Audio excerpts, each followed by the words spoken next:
que se mueva la... Surgió del cielo y dijo... welcome back rockers. दोस्तों, आज की movie में एक ऐसा बार है जहां से बाहर निकलते ही हर किसी को शूट कर दिया जाता है और फिर लोग उस बार से कैसे बचते हैं, आइए देखिए ये मूवी आपके लिए। चलिए शुरू करते हैं। मूवी की शुरुआत में मैड्रिड के लोगों की रोजमर्रा की जिंदगी को दर्शाया जाता है। सेल्समैन सर्जियो अपने क्लाइंट को ताज़ी खबर बताने के लिए कॉल करता है और कहता है कि सड़क पर सोने वाले इजरायली को पुलिस वाले दोबारा भगा रहे हैं। सट्टेबाजी की आदत से पीड़ित ट्रिनी फिर से ग्रोसरी वाले से कहती है कि आज के खर्चे को भी बिल में ऐड कर दो, मैं बाद में दे दूंगी। यंग एलेना फोन पर अपने फ्रेंड को डेट के बारे में बताती है जिसके साथ वो जाने वाली है और जिससे वो ऑनलाइन मिली थी। तभी एलेना की मोबाइल की बैटरी खत्म हो जाती है और फिर एलेना बार में कॉफी पीने के लिए जाती है और वहाँ के एम्प्लॉय सटर से चार्जर के लिए पूछती है। ठीक उनके पीछे एक बीमार खांसता हुआ आदमी टॉयलेट में घुस जाता है और अम्पारो जो कि बार की ओनर है उसे देखकर बहुत ही गुस्सा हो जाती है क्योंकि लोग हमेशा उसके बार का टॉयलेट यूज कर लेते हैं और वहां से कुछ खरीदते भी नहीं है। अब रोड पर सोने वाला इजरायली तभी वहां अचानक से आ जाता है क्योंकि उसको पता है कि अम्पारो उसको फ्री में खाना दे देगी। फिर कुछ समय बाद इजरायली जोर जोर से बाइबल के श्लोक पढ़ने लगता है। वहाँ पर बैठे सभी लोगों को ये देखकर बड़ा ही अजीब लगता है। वहाँ पर एक बैंक क्लर्क, सड़क साफ करने वाला street cleaner, retired police Andres और नाचो नाम के आदमी बैठे होते हैं। लेकिन उस इजरायली के बाइबल पढ़ने से नाचो को कोई फर्क नहीं पड़ता क्योंकि वो अपने हेडफोन में मस्त रहता है। तभी सर्जियो और ट्रिनी बार में आते हैं और ट्रिनी कहती है कि आज वो सारे पैसे खर्च करने को तैयार है जो भी पैसे उसके स्लॉट मशीन पर बचे हुए हैं। और जब बैंक क्लर्क ब्रेकफास्ट का इंतजार करके थक जाता है वो यहाँ से बिना ब्रेकफास्ट किए जाने लगता है। लेकिन जैसे ही वो बाहर निकलता है तो उसको गोली लग जाती है और सभी लोग सड़क पर भागने लगते हैं और बार के अंदर के सारे लोग डर जाते हैं कि ये हुआ क्या इसको अचानक। वो सभी समझ ही नहीं पाते कि इसको ऐसे अचानक किसने शूट कर दिया। नाचो इस बात पर भी ध्यान नहीं देता क्योंकि वो तो अपने हेडफोन में मस्त है, लेकिन कुछ देर बाद वो भी नोटिस कर लेता है। अब दूसरी प्रॉब्लम यह है कि बार के अंदर कोई भी मोबाइल सिग्नल नहीं आता जिसकी वजह से कोई भी पुलिस को कॉल नहीं कर सकता है। फिर स्ट्रीट क्लीनर बिना कुछ सोचे समझे बाहर निकलता है और बैंक क्लर्क को देखता है, लेकिन दुर्भाग्य से उसको भी गोली लग जाती है। और तभी इजरायली हंसता है और बाइबल के श्लोक पढ़ने लगता है, लेकिन बाकी सभी लोग बहुत ही ज्यादा डर जाते हैं और वो जमीन पर बैठ जाते हैं ताकि उन पर कुछ आक्रमण ना हो। अब उसके बाद इजरायली वहां से चर्च के लिए जाने लगता है। तभी बार की ओनर अम्पारो इजरायली से कहती है कि अगर तुम रुक जाओगे तो मैं तुमको और भी ज्यादा खाना दूंगी और पुजारी से भी बात करूंगी, पक्का वादा करती हूँ। फिर ट्रिनी सावधानी से रिमोट के पास पहुंचती है और टीवी ऑन करके देखती है और चैनल बदल बदल के देखती है। सभी को बहुत ही अजीब लगता है क्योंकि न्यूज में मैड्रिड के बीचों बीच हुए मौत के बारे में कोई भी खबर नहीं चल रही है, जो कि बहुत ही बड़ी अजीब बात है। यहाँ ये सभी लोग अब उस हादसे के बारे में बात कर रहे होते हैं कि ये हो क्या रहा है। फिर अचानक से ट्रिनी बाहर देखती है और वो देखती है कि वहाँ कोई भी बॉडी नहीं है, ना ही वहाँ पर खून की एक भी बूंद है। अब उन्हें बहुत ही अजीब लगता है कि वहाँ से वो बॉडी उठाकर ले कौन गया। फिर वो आपस में बातचीत करने लग जाते हैं और टीवी देखकर हेल्प के लिए इंतजार करते हैं। अब सेटर अजीबोगरीब बातें करने लग जाता है और कहता है कि ये कोई सपना है या उनको कोई एलियन उठा के ले गया है या वहाँ की सरकार ने उनको उठा लिया है। फिर अम्पारो उसको थप्पड़ मारती है ताकि वो होश में आ जाए। अब वो सभी सोचने लग जाते हैं कि यहाँ पर सच में हो क्या रहा है। अब एलेना कहती है कि शायद बैंकर क्लर्क और स्ट्रीट क्लीनर एक दूसरे को जानते हो। नहीं, पर ऐसा नहीं लगता क्योंकि एक बैंक क्लर्क था और दूसरा स्ट्रीट क्लीनर। लेकिन उधर सर्जियो को लगता है कि ये गोलियां शायद कोई क्रिमिनल नहीं चला रहा है बल्कि पुलिस वाले ही चला रहे हैं। शायद पुलिस वाले को एक जरूरी खबर मिली होगी कि बार में कोई क्रिमिनल है जिसे वो जानते भी नहीं है और जिस वजह से वो सभी पर गोली चला रहे हैं जो भी बार से बाहर जा रहा है। और ऐसा भी हो सकता है कि कोई खतरनाक इंसान जैसे आतंकवादी बॉम्ब लेकर बार में घुस गया हो और पुलिस वाले उसे बाहर निकालने का रिस्क नहीं लेना चाहते और इसी कारण से पुलिस वाले बाहर लोगों को यहाँ से भगा रहे हैं। अब सभी इस हादसे पर अपनी अपनी थ्योरी सुनाते हैं। फिर इससे पहले किसी को शक हो जाए, नाचो अपना बैग छुपाने की कोशिश करता है पर वो रंगे हाथों पकड़ा जाता है। सर्जियो और एंड्रेस नाचो को पकड़ लेते हैं और इसी बीच सटर बैग पकड़ लेता है पर उसकी इतनी हिम्मत नहीं होती कि वो बैग को खोल सके। उसको लगता है कि सच में इसके अंदर बम होगा। तभी अम्पारो बैग ले लेती है और बैग को खोलने से उसमें से कुछ कपड़े और एक हार्ड डिस्क मिलती है। लेकिन नाचो कसम खा रहा होता है कि इसमें उसकी वर्किंग फाइल्स है और फिर वहाँ पर बहस शुरू हो जाती है कि अब इसका करें क्या। तभी एलेना हार्ड डिस्क ले लेती है और उसको जमीन पर फेंक कर लात से मारकर तोड़ देती है। अब ये देखकर नाचो को बहुत ही गुस्सा आता है क्योंकि एक तो वो लोग उसके बियर्ड स्टाइल की वजह से उस पर शक करने लगते हैं और दूसरा उसने हेडफोन की वजह से उस गोले की आवाज भी नहीं सुनी थी इसलिए भी शक कर रहे हैं। अब नाचो इसके बाद सर्जियो के सूटकेस पर भी इल्जाम लगाता है। अम्पारो सूटकेस ले लेती है और सर्जियो भी सूटकेस लेने की कोशिश करता है अब अपनी मालकिन अम्पारो को बचाने के लिए तभी सर्जियो उसके ऊपर हमला कर देता है। अब एंड्रिस गन निकाल लेता है और उसको रोकने की कोशिश करता है। इसी बीच इजरायली आता है और सूटकेस को छीनकर सभी को बिल्कुल हैरान कर देता है। फिर इजरायली अपने मस्त अंदाज में बाइबल का श्लोक पढ़ने के साथ उस सूटकेस को ओपन करता है और देखता है कि उसमें कुछ लेडीज गारमेंट निकल रहे हैं जो सर्जियो बेच रहा होता है और यहाँ पर बेचारी की बेइज्जती हो जाती है। उसी समय एक अजीब सी आवाज बाथरूम से आती है और वो सभी तो भूल ही गए थे कि बाथरूम में भी एक बीमार आदमी है। बाथरूम का दरवाजा बंद है। एंड्रिस गोली चलाकर तोड़ देता है। अब अंदर जाकर देखते हैं तो वो टॉयलेट सीट पर मुंह रखकर बैठा होता है। उसके कान से खून निकल रहा है और उसके साथ बगल में एक अजीब सा इंजेक्शन भी रखा हुआ है। अब अचानक एक और आवाज आती है और वो आवाज इस बार सड़कों से आ रही होती है। वो एक ट्रक होता है जिसमें से एक मास्क पहना स्पेशल एजेंट बाहर निकलता है और वहां पर कुछ लोग हेल्प के लिए रो रहे होते हैं। अब स्पेशल एजेंट्स इन लोगों की हेल्प करने के बजाय वो ट्रक से कुछ टायर्स निकालता है और बार के बाहर आग लगा देता है, जिसकी वजह से बहुत तेज काला धुआं निकलता है और उसको टीवी में भी दिखाया जाता है। न्यूज एंकर मैड्रिड के बीच लगी आग के बारे में बताती है तो फिर सभी को समझ आता है कि वो आग गवर्नमेंट ने लगाई है जिससे डेथ छिपाया जा सके। फिर वो बीमार आदमी तभी बाथरूम से बाहर बहुत ही खराब हालत में आता है। उसके हाथ से मोबाइल गिर जाता है और बोलता है कि मुझे मत छूना और जमीन पर गिरने से पहले ही मर जाता है। अब नाचो उसका मोबाइल पकड़ लेता है और उसके मोबाइल में फोटो देखने लगता है, जिससे उसको पता चलता है कि वो साउथ अफ्रीका में मिलिट्री में काम करता है। और तभी मोबाइल में एक ऐसी फोटो दिखती है जिसमें लोगों ने फुली बॉडी सूट्स और मास्क लगाए हुए हैं। फिर उन्हें पता लगता है कि इससे एक खतरनाक बीमारी है और इसी वजह से इस जगह को खाली किया जा रहा है, इसलिए बाहर से जो भी बाहर जा रहा है उसको पुलिस गोली मार रही है। सबके सब बीमारी से इन्फेक्ट हो जाते हैं और सरकार इसे छिपाने की कोशिश कर रही है, ये सोचकर कि वो सभी तो मरने ही वाले हैं।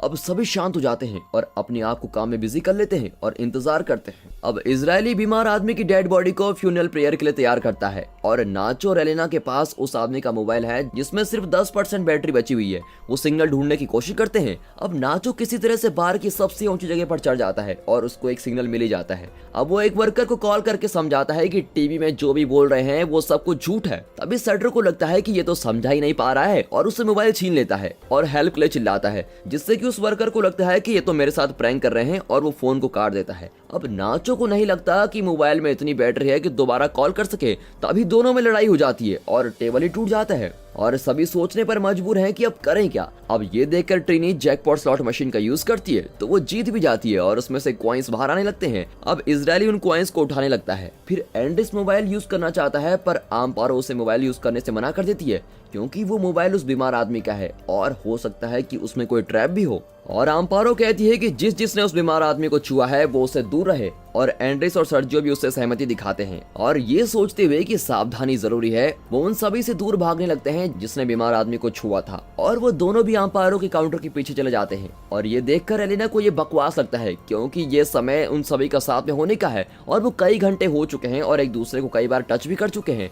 एंड्रिस अपनी गन दिखाकर सबको डराता है और उनको स्टोर रूम में जाने को कहता है और साथ ही डेड बॉडी को साथ ले जाने को भी कहता है, लेकिन नाचो नहीं जाना चाहता। पर जब एंड्रिस स्लॉट मशीन पर गोली चलाकर उसको बताता है कि वो कितना सीरियस है तो नाचो बिल्कुल डर जाता है और जाने लगता है। इजरायली अपनी मस्ती में ही रहता है और बाइबल पढ़ रहा होता है। अब अम्पारो इजरायली को 2 बोतल अल्कोहल देकर उसे गंदे स्टोर में भेज देती है।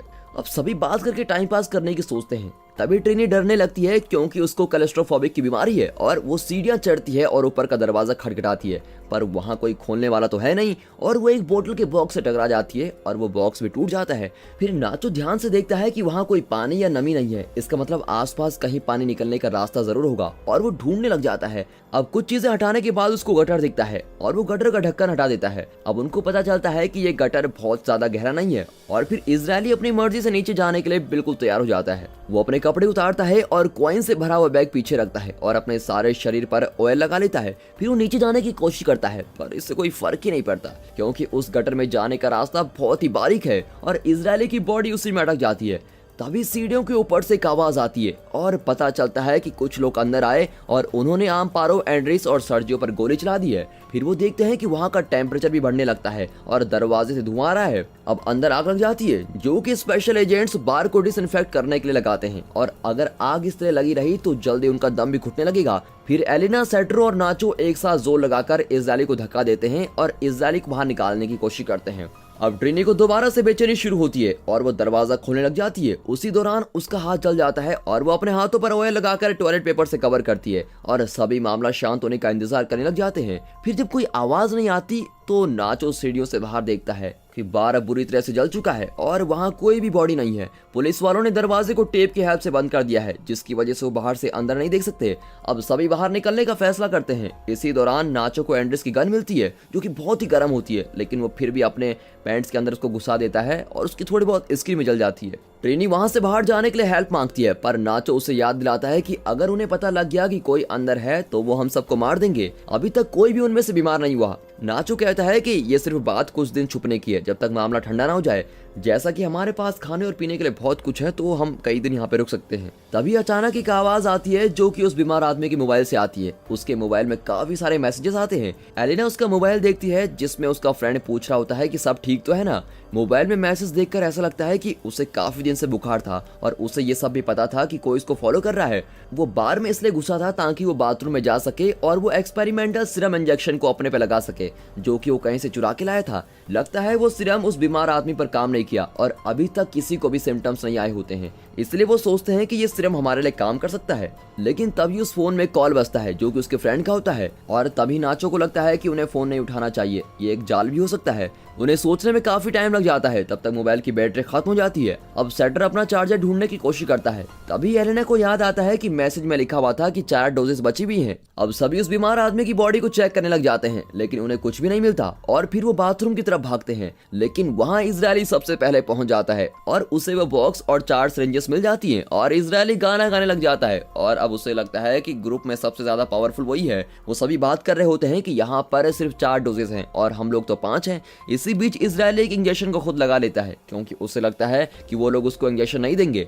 अब नाचो इजरायली को गन दिखाता है, पर वो गोली नहीं चलाता, क्योंकि एलेना कहती है कि अगर गोली चला दी तो बाहर पुलिस वाले सुन लेंगे। फिर नाचो इजरायली के ऊपर कूद पड़ता है और इजरायली अपने आप को संभालता है और नाचो से गन छीन लेता है। सेटर सिरिंजेस को लेने की कोशिश करता है और इजरायली को मारता है और बॉक्स स्टोर रूम में गिरा देता है। अब ट्रिनी सीढ़ियों से नीचे उतरती है ताकि वो सिरिंजेस को उठा सके, पर बैंडेज की वजह से वो फिसल कर नीचे गिर जाता है और सीधे गटर में गिर जाते हैं। और अब सिरिंजेस को वापस लाने का काम कोई पतला ही कर सकता है। जो सबसे पतला है उसे नीचे जाना होगा, यानी एलेना ही एकमात्र सहारा है और एलेना को ही जाना पड़ेगा। अब एलेना अपने कपड़े उतारती है और अपनी बॉडी पर ऑयल लगाकर नीचे जाने की कोशिश करती है और इसी बीच उसकी थाई से खून निकलने लगता है, लेकिन सभी उसको धकेल रहे होते हैं और वो गिर भी जाती है उस गटर में। फिर वहां नीचे उसे सिरिंजेस ढूंढने में ज्यादा टाइम नहीं लगता। अब नाचो रस्सी नीचे फेंकता है और एलेना को सिरिंजेस को रस्सी में बांधने के लिए कहता है, लेकिन वो मना कर देती है, क्योंकि उसको लगता है कि अगर वो सिरिंजेस ऊपर भेज देगी तो वो तीनों लगा लेंगे और उसको छोड़ देंगे। और एलेना उन सबके जैसा नहीं बनना चाहती और ना ही वो खुद उन सिरिंजेस को यूज करती है। फिर वो सभी भी नीचे आने का डिसाइड करते हैं। अब एलेना वहां नाले में इधर उधर देखती है कि क्या पता उसको कुछ मिल जाए। वहां ऊपर वो तीनों उस होल को चौड़ा कर रहे होते हैं ताकि वो इजिली नीचे जा सकें। अब कुछ देर बाद एलेना को स्टॉर्म ड्रेनेज मिलता है, जहां वो सिरिंजेस को एक दीवार के पीछे छुपा देती है और तभी दिखाते हैं कि सड़कों पर स्पेशल एजेंट्स और पुलिस अभी भी घूम रही है और उन डेड बॉडीज का ध्यान रख रही है जो बाहर से निकाली गई थी।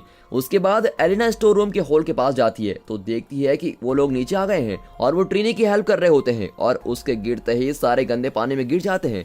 सेड्रो और ट्रिनी सही सलामत बाहर आ जाते हैं, पर नाचो कोशिश करता है कि वो इजरायली से गल नहीं सके और पानी के अंदर कुछ गोलियां चलती है। फिर नाचो वहां से बाहर आ जाता है और कहता है कि इजरायली ने गोली चलाई और वो न जाने पानी में कहां गायब हो गया। लेकिन नाचो ने गन ले ली होती है, पर सबको यही लगता है कि नाचो ने इजरायली को मार दिया है। अब इस बार वो ज्यादा गुस्से में आ जाता है। ये सब देखकर सभी परेशान हो जाते हैं और फिर एलेना नाचो से रिक्वेस्ट करती है कि अगर तुम्हें सिरिंजेस लेना है तो तुम्हें गन को नीचे फेंकना होगा। लेकिन ऐसा करने के बजाय वो सेटर को मारने की धमकी देता है और अब एलेना के पास और कोई रास्ता नहीं होता और उसे दीवार के पास ले जाना ही पड़ता है। इसी बीच ट्रिनी इजरायली के बैग से कॉइन निकालकर नीचे गिराने लगती ताकि उनको रास्ता पता रहे। और जब वो अंधेरे टनल के पास पहुंचते हैं, ट्रिनी रोने लगती है और कहती है सेटर उसको पानी में धक्का दे रहा है, जबकि असल में ट्रिनी उसका सर पानी में डुबा रही होती है। और नाचो गोली चलाता है ताकि गोली की रोशनी में कुछ देख सके और नाचो देखता है कि ट्रिनी सेटर को पानी में धकेल रही है। फिर नाचो पानी में कूद जाता है और सेटर को बचा लेता है और फिर वो लोग रोशनी में आगे बढ़ते हैं। फिर नाचो ट्रिनी को गन पॉइंट पर आगे लेकर जाता है, पर नाचो उसको मारता नहीं। फिर ट्रिनी गन को ले लेती है और कोने में चली जाती है और खुद को मारना चाहती है। इसी दौरान उन्हें वो 3 सिरिंजेस मिल जाती हैं और वो उनको आपस में बांट देते हैं। अब इसके बाद उन्हें कॉइन टॉस करने की आवाज आती है और वो देखते हैं कि ट्रिनी की बॉडी पर उसकी आईज कॉइन से भरी हुई है लेकिन ये एक जाल होता है और सभी ये देख रहे होते हैं। इतने में इजरायली पीछे से आता है और सेड्रो को मार देता है। फिर उसके बाद इजरायली नाचो और एलेना के पीछे भागता है, जो कि टनल के रास्ते भाग रहे होते हैं। रास्ते में उन्हें सीढ़ियां दिखती हैं और वो उस पर चढ़ने लगते हैं। इसी बीच एलेना की सिरिंज फिसल कर नीचे गिर जाती है और फिर इजरायली नाचो को पकड़ लेता है और नाचो ये देखते हुए अपनी सिरिंज एलेना को दे देता है और इजरायली और नाचो बेचारे दोनों नीचे गिर जाते हैं। फिर एलेना रोते हुए इंजेक्शन को अपने पे लगा लेती है और आखिरकार वो गटर के लिड को किसी तरह खोल देती है और बाहर निकल जाती है। फिर वो देखती है कि वो कंटामिनेटेड जोन से बाहर आ चुकी है और यहाँ पर हर जगह लोग उसको घूर रहे होते हैं। एक आदमी उससे पूछने की कोशिश करता है कि वो ठीक तो है और फिर एक औरत उसको अपनी जैकेट देती है। वो बिल्कुल दिमाग से हिल चुकी है और उसको कुछ समझ ही नहीं आ रहा कि वो अब करे क्या। वो उस आदमी के सामने से भी निकल जाती है जिसके साथ वो डेट पर जाने वाली थी और वो उसका नाम भी चिल्लाता है, पर एलेना इग्नोर करके आगे चली जाती है। और दोस्तों, इसी के साथ ये मूवी यहाँ पर खत्म होती है। अगर आपको वीडियो अच्छी लगी हो तो वीडियो को एक लाइक, चैनल को सब्सक्राइब अभी कर दे। And finally thanks for watching.